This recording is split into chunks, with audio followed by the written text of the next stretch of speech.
découvrant notre Constitution et l'école primaire de Sasset dans l'académie d'Orléans-Tours avec 32 élèves de CM1, CM2 qui ont réalisé un projet intitulé, je cite, « Des histoires pour comprendre la Déclaration des droits de l'homme et du citoyen du 26 août 1789 sous la conduite de leur professeur Madame Gabrielle Savin-Roux. »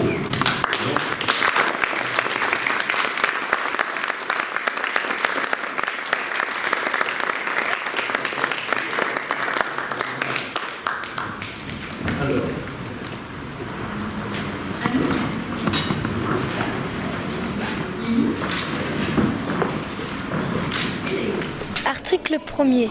Les hommes naissent et demeurent libres et égaux en droit. Un jour, un couple de Français va dans un pays d'Afrique pour embaucher un employé de maison. Ils lui promettent un foyer et un salaire. De retour en France, ils lui prennent son passeport et commencent à la faire travailler. Elle doit nettoyer, cuisiner, entretenir le jardin, s'occuper des enfants. Elle travaille toute la journée, toute la semaine, mais elle n'est pas payée. Elle est devenue leur esclave. Un soir, le couple invite du monde à dîner. Les invités remarquent l'employé et s'étonnent de la façon dont le couple lui parle. Ils comprennent que c'est leur esclave. Ils disent qu'en France, les droits de l'homme interdisent l'esclavage. Le couple se défend en disant que ce n'est pas leur esclave. Les invités ne croient pas à ces mensonges et appellent la police dès qu'ils rentrent chez eux. Les policiers arrivent, enquêtent et confirment que c'est une esclave. Ils arrêtent le couple et la femme est libérée.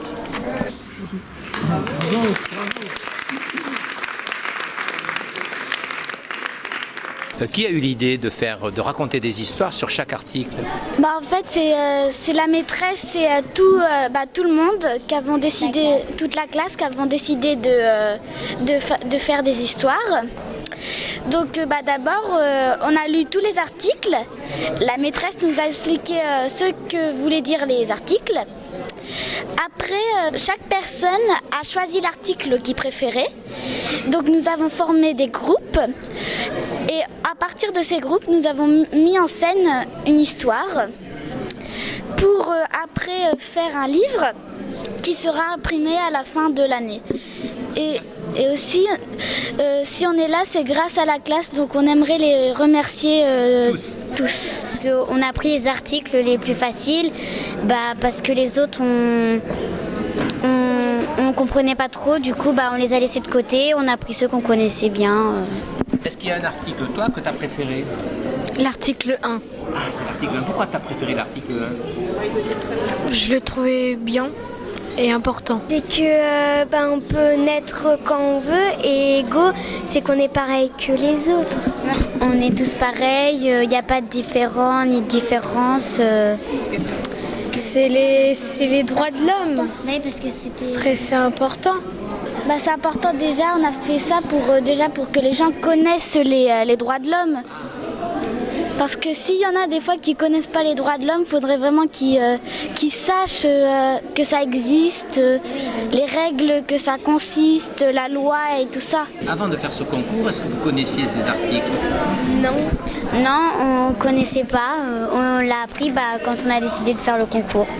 Donc c'était utile. Oui. Bonjour Gabrielle Savin. Bonjour. Vous êtes enseignante et votre classe a été lauréate du concours Découvrant notre Constitution. D'abord, comment vous avez eu connaissance de ce concours? Nous avons reçu par mail une information émanant de l'inspection. Et alors?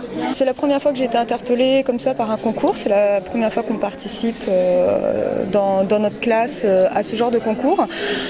De travailler sur la Constitution, j'ai trouvé ça très intéressant puisque c'est quand même la base de notre République. Donc ça m'a donné envie de participer avec les élèves. Et pour des élèves de CM2, c'est pas trop tôt?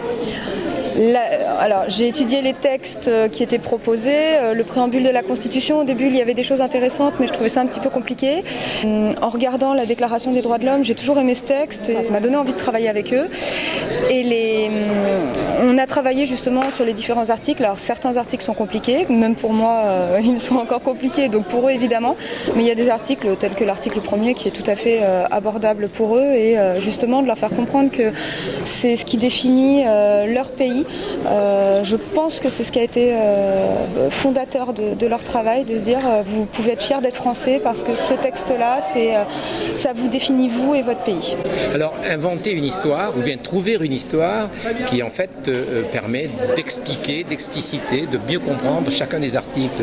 L'idée c'est un peu l'enseignant, un peu la classe, comment ça se fait? L'idée de la forme vient plutôt de moi puisque l'idée première était de reformuler les articles mais c'était compliqué pour eux et on a suggéré effectivement d'inventer des histoires qui mettaient en scène ces articles. Après les thèmes des histoires viennent des élèves. Alors ils disent aujourd'hui qu'en fait ils savaient qu'il y avait certains droits, certains devoirs, mais en fait ils ont découvert qu'il y avait quand même des textes qui les instituaient. Est-ce que ça c'est une victoire pour vous? Totalement. Totalement, là, ils ont pris conscience de certaines choses, de la liberté d'expression, de la liberté de chacun, parce que la liberté est quand même ce qui est peut-être le plus présent dans la Déclaration des droits de l'homme, et ils ont travaillé dessus et ils en ont beaucoup plus conscience maintenant. Donc au bilan, vous êtes lauréate certes, mais au plan du fonctionnement de la classe, qu'est-ce que vous en diriez? C'est très, très intéressant pour les élèves, ils se sont impliqués dans un projet, justement ça a permis aussi de souder la classe. C'est formateur, c'est vraiment formateur pour eux, c'est gratifiant la récompense, donc vraiment à tout point positif. Et venir à Paris, au Conseil constitutionnel. Absolument exceptionnel et des souvenirs merveilleux. Très bien, merci. Voilà. Ah mais comme ça vous aurez à la fois. Voilà. Ça vaudra de l'or cette signature.